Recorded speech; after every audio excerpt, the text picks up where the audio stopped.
తెల్లవారుజామున మైదానం నిశ్శబ్దంగా ఉంది. అన్ని జంతువులు కలిసి ప్రశాంతంగా ఉన్నాయి. అప్పుడే చెట్ల మధ్యనుంచి భయంకరమైన గర్జన వినిపించింది. అది పులి. నెమ్మదిగా అడుగులు వేస్తూ బయటకు వచ్చింది.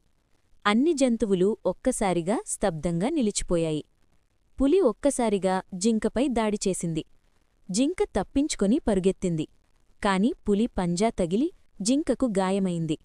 భయం మైదానమంతా అలుముకుంది. జింక గాయంతో కింద పడిపోయింది. అది చూసిన ఏనుగు కోపంతో ముందుకొచ్చింది. చుట్టూ ఉన్న కర్రలను తన తొండంతో ఎత్తి పులివైపు విసిరింది. అన్ని జంతువులకు అడ్డుగా నిలబడి ధైర్యంగా గర్జించింది. పులి కోపంగా చూసి, "ఇది నా ప్రాంతం" అని గర్జించింది.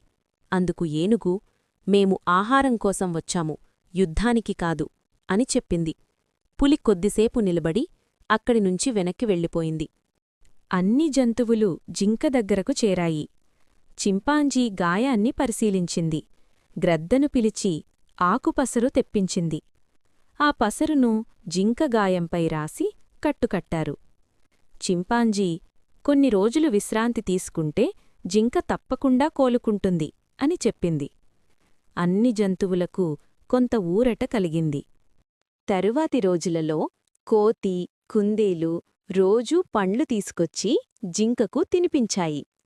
అన్ని జంతువులు జింకను జాగ్రత్తగా చూసుకున్నాయి. కొన్ని రోజులకే జింక మళ్ళీ నడవగలిగింది. అది అందరికీ కృతజ్ఞతలు చెప్పింది. స్నేహం ఎంత గొప్పదో అందరికీ అర్థమైంది. అప్పుడే కోతి తన సమూహాన్ని తీసుకొచ్చింది. చెట్లమీదనుంచి కోతుల గుంపు అడవిలో ప్రమాదం వస్తే ముందే హెచ్చరికలివ్వసాగింది. పులి దూరంనుంచి ఇది గమనించింది. అన్ని జంతువులు కలిసికట్టుగా ఉన్నాయని చూసి అది మళ్లీ రాకూడదని నిర్ణయించుకుంది. ఆ మైదానం స్నేహం, ఐకమత్యం ఉన్న చోటుగా మారింది.